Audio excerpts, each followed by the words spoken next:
حاضرین مجلس، بات ہماری چل رہی تھی کل معراج کے واقعے سے ہم کیا اسباق حاصل کر سکتے ہیں، اور ہم نے معراج کے موقع پر آپ لوگوں سے کہا تھا کہ اللہ کے رسول صلی اللہ علیہ وسلم کو مکہ سے بیت المقدس کو جانے کے لیے براق کا استعمال کیا گیا، تو یہ اسباب اختیار کرنے کا ہمیں لیسن دیتا ہے۔ پھر وہاں پر بیت المقدس میں براق کو باندھ کے رکھا، تو وہاں پر بھی احتیاط اختیار کرنے کی تعلیم دی جا رہی ہے۔ حالانکہ براق بھی بھاگ جانے والا تو نہیں تھا، لیکن پھر بھی آپ نے باندھ کے رکھا، تو امت کو سبق دینا چاہتے ہیں کہ ہمیں ہر معاملے میں احتیاط اختیار کرنا چاہیے۔ اعقلھا وتوکل علی اللہ، پہلے اونٹنے کو باندھو، پھر اللہ تعالیٰ پر بھروسہ کرو، گھر کو لاک کرو، پھر اللہ پر بھروسہ کرو، حفاظت کے سارے جو رولز ہیں، جو تقاضے ہیں، ان کو اپناؤ، پھر اللہ پر بھروسہ کرو۔ اس کے بعد پھر اللہ کے رسول کو امامت کے لیے آگے بڑھایا گیا، آپ خود آگے نہیں بڑھے تو خدا آگے بڑھ کر نہیں لینا چاہیے۔ لوگ اگر دیتے ہیں تو لینا چاہیے، اللہ کی مدد ہوتی ہے، اگر مانگ کر لوگے تو اللہ کی مدد نہیں ہوتی، یہ اس میں بتایا گیا تھا۔ اس کے بعد اللہ کے رسول صلی اللہ علیہ وسلم کو پھر براق کے ذریعے آسمانوں کی سیر کرائی جا رہی ہے، اور پہلے آسمان پر پہنچتے ہیں، کھٹکھٹاتے ہیں، جبرائیل علیہ السلام، اندر سے آواز آتی ہے، کون؟ کہتے ہیں جبرائیل۔ آپ کے ساتھ کون ہے؟ کہا محمد۔ کیا ان کو لانے کا حکم دیا گیا ہے؟ ہاں، ان کو لانے کا حکم دیا گیا ہے۔ دروازہ کھل جاتا ہے۔ تو دروازہ کھٹکھٹانے کا مطلب یہ ہے کہ ہم کہیں بھی جاتے ہیں تو ہمیں پرمیشن لے کے جانا چاہیے۔ ہم کسی گھر جاتے ہیں، پرمیشن لینا چاہیے، کھٹکا مارنا چاہیے، سلام کرنا چاہیے، اور یہ پرمیشن یعنی جیسے جیسے حالات بدلتے رہتے ہیں ویسے ہم بھی اپنی پرمیشن میں تھوڑا سا یعنی اس کو بہتر بنانے کی ضرورت ہے۔ جب مان لیجیے میں کسی سے ملاقات کرنے جا رہا ہوں، اب حالات کا تقاضا یہ ہے کہ بھئی اب یہ میں ملاقات کرنے جا رہا ہوں تو پہلے کال کر لوں، تاکہ وہ اپنے پاس گھر میں ہے نہیں ہے پتہ چلے، اور اس وقت ملاقات کرنے کنڈیشن میں ہے نہیں پتہ چلے۔ اگر ملاقات کرنے کی کنڈیشن میں تو کہیں گے کہ ٹھیک ہے آ جائیے، تو ہمیں جانا چاہیے، اور اگر وہ ملاقات کرنے کی کنڈیشن نہیں ہے تو پھر ہمیں نہیں جانا چاہیے۔ اب یہ کال کیے بغیر سیدھا ہم گئے کھٹکا مار رہے ہیں، اب بھئی ہم آپ کے باہر کھڑے ہوئے، تو آدمی کس حالت میں ہے، کون سی جو ہے مصروفیت میں ہے، کون سی کنڈیشن میں ہے، گھر میں ہے نہیں ہے، اور کہیں باہر گیا ہوا ہے، کہیں جاب پہ گیا ہوا ہے، یعنی ہم کو پتہ ہی نہیں ہے، سیدھا گھر جا کر کھٹکا مار رہے ہیں ہم لوگ۔ نو، ایسا نہیں ہونا چاہیے۔ حالات کے حساب سے آج جو ہے ہمیں ذرا بدلنا بھی چاہیے، تاکہ اگر ہم کسی کا فون یوز کرتے ہیں تو یعنی پرمیشن کے ساتھ استعمال کرنا چاہیے۔ جو پرمیشن کال کی تھی بس کال کر کے بس واپس کرنا، پھر اندر جا کے ایسا پھر جو ہے یعنی ڈھنڈنا نہیں چاہیے، اندر گھوم کے اندر دیکھنا نہیں چاہیے۔ الغرض یعنی پرائیویسی کی یہاں پر بات کی جا رہی ہے، دوسروں کی پرائیویسی کی ہمیں یعنی قدر کرنا ہوگا، اس کی عزت کرنا ہوگا، اور ہر چیز کچھ بھی ہم لیتے ہیں دیتے ہیں تو پرمیشن ہمیں لینا چاہیے، ہمیں پتہ چلتا ہے۔ آدم علیہ السلام سے ملاقات ہوتی ہے پہلے آسمان پر، اور یہاں پر آدم علیہ السلام اللہ کے رسول صلی اللہ علیہ وسلم خود سلام کرتے ہیں، اور اللہ کے رسول صلی اللہ علیہ وسلم جواب دیتے ہیں۔ نبی کو نہیں پتا یہ کون ہے، پوچھتے جبرائیل کون ہے؟ یہ آدم ہے، آدم ہے یہ۔ دیکھو آپ، یعنی اللہ کے رسول صلی اللہ علیہ وسلم کو نہیں پتا آدم علیہ السلام ہے یہ، اس کا مطلب یہ کہ اللہ کے رسول غیب کا علم نہیں تھا۔ اگر غیب کا علم ہوتا تو نبی کو پہلے پتا چلتا کہ بھئی آدم ہے، پوچھنے کی ضرورت نہیں پڑتی تھی۔ آپ کا کوشچن کرنا، آپ کا سوال کرنا اس بات کی علامت ہے کہ آپ کو پہلے سے نالج نہیں تھا، علم غیب بھی نہیں تھا۔ اور آدم علیہ السلام سے ملاقات ہونے کے بعد وہاں پر آدم علیہ السلام کی حالت آپ نے دیکھی، آپ سیدھی جانب دیکھ رہے ہیں تو خوش ہو رہے ہیں، بائیں جانب دیکھ رہے ہیں تو افسوس کر رہے ہیں، غم کر رہے ہیں۔ یہ کیفیت بھی اللہ کے رسول کو سمجھ میں نہیں آئی، ایسا کیوں ہو رہا ہے؟ دیکھو آپ، اگر اللہ کے رسول کا علم غیب ہوتا تو پتہ چلتا ادھر دیکھ کر کیوں ہنس رہے ہیں، ادھر دیکھ کر کیوں رو رہے ہیں، کیوں خوش ہو رہے ہیں، کیوں غم کر رہے ہیں، پتہ چلتا تھا۔ لیکن نبی کو نہیں پتا تھا، تو مطلب علم غیب نبی کو نہیں تھا۔ اب جبرائیل سے پوچھا ایسا کیوں کر رہے ہیں؟ کہا یہ آدم ہے نا، سیدھی جانب دیکھتے ہیں تو یہ ان کی وہ اولاد جنت میں جانے والی ہے ان کو نظر آتی ہے، اور ادھر بائیں جانب دیکھتے ہیں تو اپنی وہ اولاد جو نافرمان ہے ان کو دیکھتے ہیں تو یہ غم کرتے ہیں۔ اس کا مطلب یہ ہوا کہ آدمی کو اپنے بچوں کے جنت اور جہنم کے بارے میں سوچنا ہوگا. اگر میرے بچے اگر اچھے عمل کر رہے ہیں، جنت کے راستے پر چل رہے، تو مجھے خوشی کا اظہار کرنا ہوگا. اور اگر میرے بچے نافرمانی کر رہے ہیں، نافرمانی کے راستے پر چل رہے ہیں، گناہ کر رہے ہیں، گناہ کے راستے پر چل رہے ہیں، تو ہمیں فکر مند ہونا ہوگا. ہماری فکر کہاں تک ہوتی ہے؟ میرا بیٹا ہوم ورک کرا تو ہم خوش ہو جاتے ہیں، اگر میرا بیٹا ہوم ورک نہ کرے تو ہم غصے میں آ جاتے ہیں. ہاں، تو ہماری خوشی اور ہمارا غم یعنی ایک چھوٹے سے مدے کے لیے ہے، لیکن آدم علیہ السلام کا یہ ملاقات کرنا اور ان کا یہ دیکھنا یہ بتاتا ہے کہ اصل خوشی جنت ہے. دوست، اصل خوشی مارکس نہیں ہے، اصل خوشی اس کے اخلاق ہے. اصل خوشی اس کے مارک شیٹ میں جو ہے ایک گریڈ A+, O+، یہ اصل خوشی نہیں ہے. ٹھیک ہے، یہ بھی خوشی ہو سکتی ہے، لیکن اصل خوشی یہ نہیں ہے. اصل خوشی یعنی بچہ میرا اخلاق والا بن رہا ہے کیا، میرا بچہ تمیز والا بن رہا ہے کیا، میرا بچہ نبی کا فرمانبردار بن رہا ہے کیا، میرا بچہ اللہ کا فرمانبردار بن رہا ہے کیا. یعنی اپنے بچوں کو اللہ سے جوڑنا، آئندہ آنے والی جنت کے بارے میں سوچنا، یہ اصل ہے. اگر میرا بچہ نافرمانی کر رہا ہے تو کتنی بھی اچھے مارکس لے کر آؤ دوست، وہاں پر ہمیں افسوس ہونا چاہیے. میرا بیٹا او لا رہا ہے، A+ لا رہا ہے، O+ لے کر آ رہا ہے، لیکن دیکھیں کہ بھئی وہ نہ والدہ کی قدر کرتا ہے، نہ والد صاحب قدر کرتا ہے، نہ ٹیچر قدر کرتا ہے، نہ بڑوں کی عزت دیتا ہے، نہ وہ جو ہے ٹائم پہ مطلب کوئی کام کرتا ہے. وہاں پر ہمیں خوش نہیں، افسوس کرنا ہوگا. کیوں؟ میرا بیٹا یعنی جنت کے راستے پر نہیں چل رہا ہے. تو آدم علیہ السلام کی ملاقات سے پتا چلا. پھر ایسے ہی پھر عیسیٰ علیہ السلام، یحییٰ علیہ السلام، یوسف علیہ السلام، ادریس علیہ السلام، موسیٰ علیہ السلام، پھر آخر 7ویں آسمان پہ حضرت ابراہیم علیہ السلام سے ملاقات ہو رہی ہے. حضرت ابراہیم علیہ السلام سے ملاقات ہوئی. وہاں پوچھا کون ہے؟ جبرائیل کہتے ہیں کہ یہ ابراہیم علیہ السلام ہے، یہ ابراہیم علیہ السلام. وہاں پر ابراہیم علیہ السلام بھی اللہ کے رسول صلی اللہ علیہ وسلم کو سلام کر رہے ہیں، پھر یہ جواب دے رہے ہیں. اور ابراہیم علیہ السلام یعنی اللہ کے رسول سے کہہ رہے ہیں، کیا کہہ رہے ہیں؟ یا محمد اقرئ منی امتک السلام، محمد جب دنیا میں جاؤ گے نا اپنی امت کو میرا سلام سنانا. اور ان سے یہ بھی کہنا کہ دیکھو جنت بس ایک مسطح میدان کا نام ہے، بس یہ ایک میدان ہے، گراؤنڈ کی طرح، کھیت کی طرح ہے، اور اس میں تم جھاڑ لگانا چاہتے ہو، اس کو باغ میں کنورٹ کرنا چاہتے ہو، اور اس کو جو ہے یعنی ہرا بھرا اس کو بنانا چاہتے ہو، تم جیسے چاہو اسے بنانا چاہتے ہو، تو سبحان اللہ والحمدللہ لا الہ الا اللہ واللہ اکبر اس کو پڑھتے رہو. یہ جتنی بار تم پڑھو گے نا اتنے درخت تمہارے جنت میں لگتے جائیں گے. جنت ایک مثال ہے، مثال دے کر سمجھانا چاہ رہے ہیں. آپ جتنے عمل کرو گے اتنی جنت آپ کی ماشاءاللہ یعنی بہتر ہونے والی ہے، اتنا مقام آپ کا بڑھنے والا ہے. اور جتنی محنت کم کرو گے وہ مقام آپ کا نیچا یعنی چھوٹا ہونے والا ہے. تو گویا جنت یعنی ہمارے ہاتھوں کی کرتوت ہے. جتنا آپ مطلب عمل کرو گے اتنی جنت آپ کی شاندار ہوگی، اور عمل کم ہوگا اسی کے مطابق آپ کو سلوک کیا جائے گا. یہ دعا یعنی جنت میں درخت لگانے کے لیے سکھائی جا رہی ہے، اور ہم لوگ جنازے میں پڑھتے رہتے ہیں سبحان اللہ لا الہ الا اللہ، مطلب وہ پورا بھی نہیں پڑھتے ہم لوگ اتنا فاسٹ پڑھتے ہیں کہ بھائی وہ پورا بھی نہیں پڑھتے ہیں. ہاں، ہم جنازے میں اس کو پڑھ، جبکہ جنازے میں پڑھنے کا کوئی ثبوت اس میں موجود نہیں ہے. اللہ کے رسول صلی اللہ علیہ وسلم کو جنت کی سیر کرائی جا رہی ہے. جنت میں حضرت عمر فاروق رضی اللہ تعالیٰ عنہ کے محل کو دیکھ رہے ہیں. پوچھا کس کا محل ہے؟ کہا یہ عمر کا محل ہے.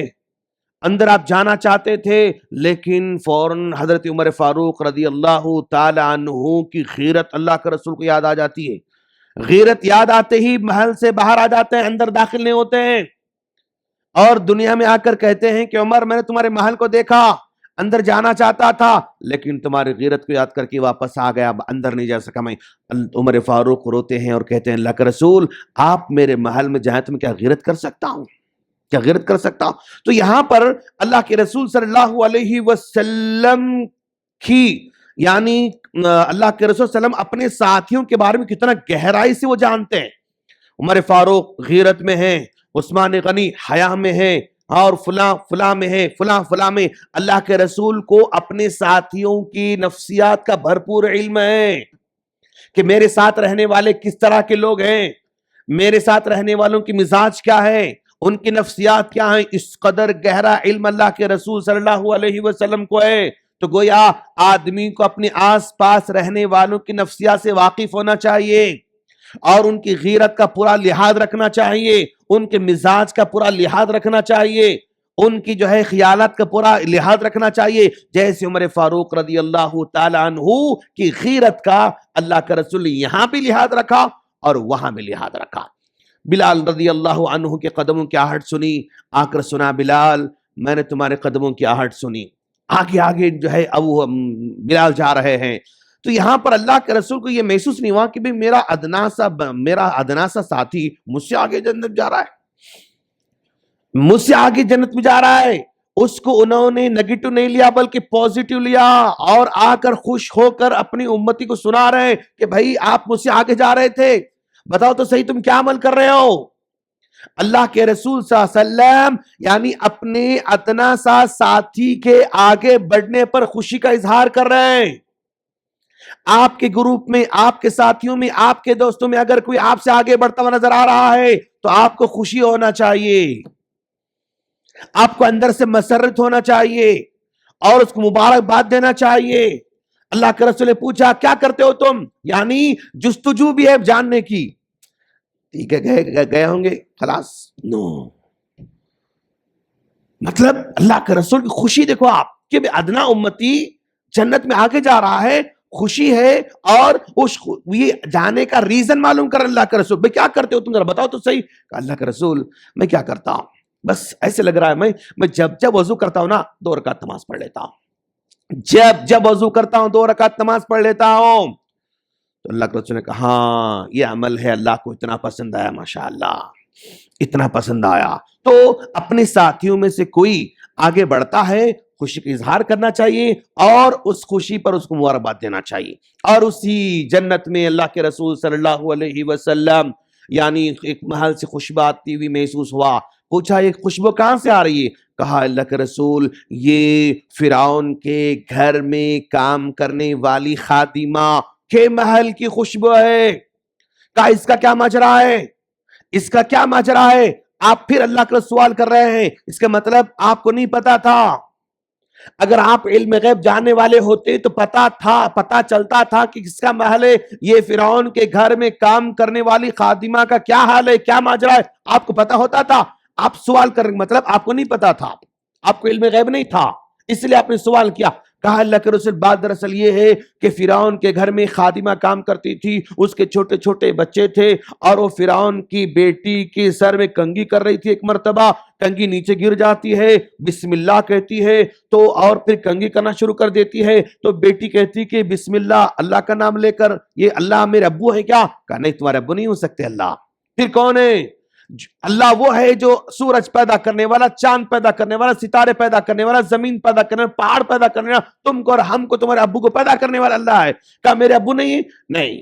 تو بتاؤ ابو کو، بتا تو جا کر بتا دیا. تو فرعون غصے میں آ کر اس خاتون کو، خادمہ کو بلاتا ہے اور کہتا ہے تم کس کو رب مانتی ہو؟ کہا تم تو رب نہیں ہو سکتے، زمین آسمان چاند سورج اس کا خالق رب ہو سکتا ہے. کہا تم نہیں مانو گی؟ نہیں مانوں گی. کہا اگر نہیں مانو گی تو پھر تمہارے بچوں کو ہم یعنی جلتے ہوئے تیل کے کڑائی میں ڈال کے بھون دیں گے ان کو. کہا تم جو کرنا ہے کر لو، تم جو کرنا ہے کر لو. بھئی ایک گھر میں کام کرنے والی خادمہ، ادنا سی خادمہ کا ایمان اس قدر ہائی لیول کا ہے. موسیٰ علیہ السلام پر ایمان لائیے وہ، اور وہ کہہ رہی کہ بھائی آپ اللہ نہیں ہو سکتے، نہیں ہو سکتے. کڑائی لاؤ، رکھا گیا کڑائی، آگ لگاؤ، لگائی گئی، تیل ڈالو، ڈالا گیا، اس کو کھولاؤ، کھولا گیا. اور ایک ایک بچے کو پکڑ کر فرعون کے ظالم فوجی اس میں ڈال رہے ہیں. ایک ماں کے سامنے اس کے کلیجے کے ٹکڑے کو اگر کھولتے ہوئے تیل میں ڈالا جائے تو اس کے درد کا کیا حال ہوگا، اس کے درد کا کیا عالم ہوگا. اس قدر یعنی تکلیف وہ دے رہا ہے. پھر بھی ایک بچے کو ڈالا، مانتی ہو؟ نہیں مانتی. نہیں مانتی. پھر اور ایک کو ڈالا، اب مانو گی؟ نہیں مانو گی. نہیں. پھر اور ایک کو ڈالا، اب مانو گی؟ نہیں مانو گی. نہیں. چوتھا بچہ جو کہ دودھ پینے والا تھا، گود میں تھا، اس کو فوجی کھینچ رہے ہیں تو ذرا سا ڈر محسوس ہوتا ہے، اندر سے ذرا سا ہچکچاہٹ ہوتی ہے. تب اس دودھ پینے والے بچے کو اللہ تبارک و تعالی بولنے کی طاقت فرماتا اور کہتا کہ امی جس آگ میں جس تیل میں ڈالنے کے لیے کہا جا رہا ہے نا ڈالا جا رہا ہے یہ جہنم سے کہیں زیادہ یعنی ہلکا ہے، بہت کم ہے، جہنم کی آگ اس سے زیادہ وہ خطرناک ہے، ڈرنے کی ضرورت نہیں ہے۔ کہا تم جو کرنا ہے کر لو خلاص، لیکن میری ایک ریکویسٹ ہے کہ ہم کو یہ کرنے کے بعد ہم تمام کی ہڈیوں کو جمع کرو، ایک جگہ دفن کرو، ایک جگہ دفن کرو، تاکہ اب ہم اٹھے نا ایک ساتھ اٹھ سکے ہم لوگ۔ ہم سب ایک ساتھ اٹھنا چاہتے ہیں، اٹھنے کے بعد اپنے بچوں کو دیکھنا چاہتی ہوں میں، تو ڈال کے ختم کر دیا۔ جبرائیل نے کہا اللہ کے رسول یہ حضرت آسیہ کے گھر میں کام کرنے والی خادمہ کو جس انداز سے تکلیف کا سامنا کرنا پڑا اور انہوں نے ثابت قدمی بتائی تو اللہ نے ان کے لیے جنت میں گھر بنایا ہے اور ان کے گھر کی خوشبو آپ محسوس کر رہے ہیں۔ تو گویا یا بتایا جا رہا ہے کہ بھائی آپ کی زندگی میں آپ کے ایمان کے ساتھ آزمایا جا سکتا ہے، آپ کی ایمان کو اللہ کسی بھی طرح آزما سکتا ہے۔ اب آپ کی اور میری ذمہ داری ہے کہ ہم اپنی ایمان کو مضبوط رکھیں، حالات کیسے بھی آئیں ہم اپنی ایمان پہ ڈٹے رہنے کی کیپیسٹی ہمارے پاس ہونا، وہ طاقت ہمارے پاس ہونا، یہ پیدا کرنا۔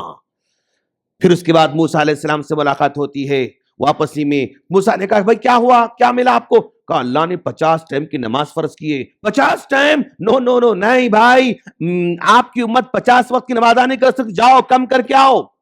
بارگننگ کرنے کی جو ہے طریقہ سکھایا جا رہا ہے، جاؤ کم کر کے آؤ۔ گئے بھائی 5 کم ہوا، اللہ بھائی تو تھوڑا کم کر رہا ہے، ایک ساتھ کم نہیں کر رہا۔ 5 45 پھر کیا ہوا؟ 5 کم، نو نہیں، جاؤ واپس جاؤ، اتنا نہیں پڑھ سکتی آپ کی نماز، آپ کی امت 40۔ بھائی کتنا ہوا؟ 40 نہیں، جاؤ۔ مطلب 50 میں سے 5 جو ہے باقی رہ گئے۔ تب بھی موسیٰ نے کہا نہیں، آپ کی امت 5 نہیں پڑھ سکتی۔ کتنا تجربہ ہے موسیٰ علیہ السلام پر، موسیٰ علیہ السلام کو 5 نہیں پڑھ سکتی آپ، جاؤ۔ نے کہا نہیں شرم آتی مجھے، اب اور کتنا کم کرو یار، ہاں اور کتنا کم کرو، نہیں شرم آتی مجھے اب میں نے۔ اور اللہ نے کہا ہے اگر 5 بھی پڑھ لی نا 50 ٹائم کی نماز کا ثواب تم کو دیا جائے گا۔ جاؤ۔ کیا پتا چل رہا ہے اس سے؟ بھائی ایک طرف ہے مطلب سید الانبیاء اللہ کے رسول صلی اللہ علیہ وسلم ہے، اور ایک طرف ہے موسیٰ علیہ السلام۔ اوکے، تو موسیٰ علیہ السلام کے پاس ایک تجربہ تھا، ایک نالج تھا، معلومات تھے، تو آپ نے نبی کو شیئر کیا اور کہا کہ دیکھو امت 50 ٹائم کی نماز نہیں پڑھ سکتی، اب کم کر کے آؤ۔ آپ نے مشورہ دیا، جس کا مطلب یہ ہے کہ آپ کے پاس کچھ نالج ہے، معلومات ہے، تجربہ ہے، سامنے والے کو آپ کے معلومات سے تجربہ سے فائدہ ہو رہا ہے، ہو سکتا ہے تو شیئر کرو، چھپا کے مت رہو، اس کو آپ نظر انداز مت کرو۔ سامنے والے کو آپ کے علم سے اور معلومات سے تجربے سے فائدہ ہو سکتا، ضرور شیئر کرو۔ اور سامنے والا پوچھا تو بولیں گے اپن، نہیں تو کہیں بولنا خامخواہ، ایسا بھی نہیں، اللہ کے رسول نہیں پوچھے تھے پھر بھی آگے بڑھ کر آپ مشورہ دے رہے ہیں کہ خیر خواہی ہے اس میں، سامنے والے کو آپ کی باتوں سے فائدہ ہو رہا ہے تو پوچھو مت پوچھو، آپ شیئر کرو، کیوں؟ اس میں خیر خواہی کا جذبہ ہے۔ ایک آدمی جا رہا ہے جاتے ہیں سامنے گڑا، اس کو نہیں پتا چل رہا ہے، اب اس کو مجھے پتا ہے، انہیں پوچھا تو بولوں گا میں، بھائی انہیں کیسا پوچھیں گے، معلوم ہی نہیں اس کو، اندر گرنے کے بعد تم بولو اس کو، پہلے بول دو اس کو بھائی گڑا ہے، سامنے گڑا ہے، پہلے اس کو بولنا ہوگا۔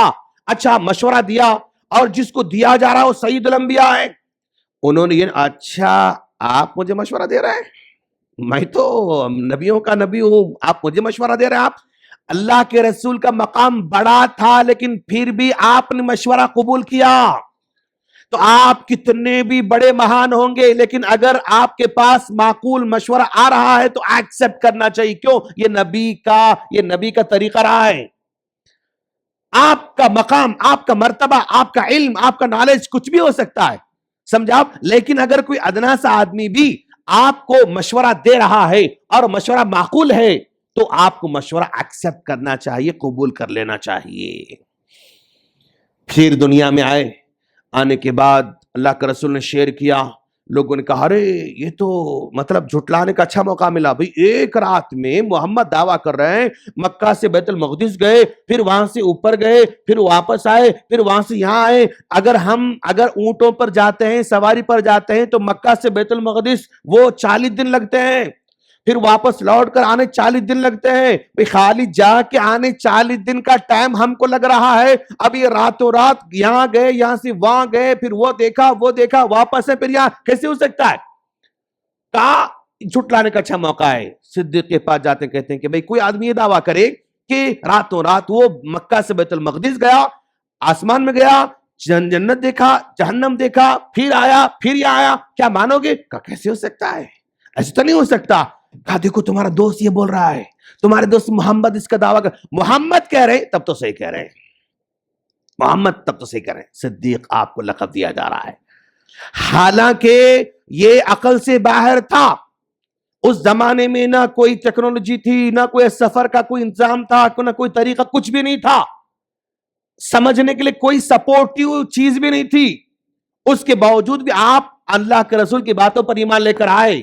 اس کا مطلب یہ ہوا کہ دین کی کوئی بھی بات اگر وہ آتھینٹک ہے، اگر کہنے والا یہ بات بالکل نبی ہی کہہ رہے ہیں، تو وہ بات ہم کو سمجھ میں آئے نہ آئے، آمنا و صدقنا کہنا ہوگا۔ بات صحیح ہونا، آتھینٹک ہونا، قرآن اور صحیح حدیث کی ہونا، وہ بات ہمارے سمجھ میں آئے تو بھی ماننا ہے، نہ آئے تو بھی ماننا ہے۔ کیوں؟ سمجھ میں نہیں آیا تو کیسے ماننا؟ بھائی سمجھ میں نہیں آ رہا نا، تو اس کا مطلب ہمارا دماغ اتنا پختہ نہیں ہے، اس لیے سمجھ میں نہیں آ رہا ہے۔ آپ ہر چیز سمجھ کے کرنا چاہ رہے ہیں تو دنیا میں بہت ساری چیزیں آپ سمجھ نہیں سکتے۔ میں فلائٹ میں بیٹھ رہا ہوں، میں بولوں گا جب تک کہ فلائٹ کیسا اڑتا، کیسا جاتا، کیسا آتا سمجھ میں نہیں آتا، میں بیٹھوں گا نہیں۔ بولتا بیوقوف ہے میاں، تم نہیں سمجھ سکتے اس کو۔ میں سمجھوں گا نہیں تو میں بیٹھوں گا نہیں۔ یہ فریج کیسا ٹھنڈا کرتا مجھے میں معلوم ہونا تو یوز کروں گا، تم کو نہیں معلوم ہو تو بھی یوز کرنا ہے آپ کو۔ آپ کو سمجھ میں آنا ضروری نہیں ہے۔ آپ کو سمجھ میں نہیں آیا تو اس کا مطلب نہیں کہ وہ غلط ہے، ایسا نہیں ہے۔ تو اگر یہ دین کے باتیں آپ کو سمجھ میں نہیں آ رہے ہیں تو قصور ہمارا ہے، وہ دین کا پرابلم نہیں ہے، تو ہمیں ماننا چاہیے، ماننا ہوگا۔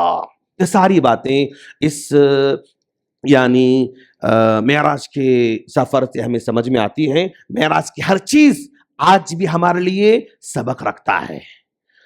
ہو گیا خلاص، وہ ہمارے سے کیا لینا دینا ہے، وہ ہمیں کیا مطلب نہیں۔ یہ قیامت تک بھی یہ سپورٹ کرے گا، واقعہ قیامت تک آنے والے لوگوں کو وہ گائیڈ کرے گا، رہنمائی کرے گا۔ قرآن کی، سیرت کی ہر چیز یعنی رہتی دنیا تک وہ رہنمائی کرنے والی ہے، اور اس وقت کے حساب سے وہ رہنمائی کرنے والی ہے۔ اللہ سے دعا ہے اللہ ہم تمام کو دین کو صحیح طور پر سمجھنے کی توفیق عطا فرمائے، آمین۔ السلام علیکم ورحمۃ اللہ وبرکاتہ۔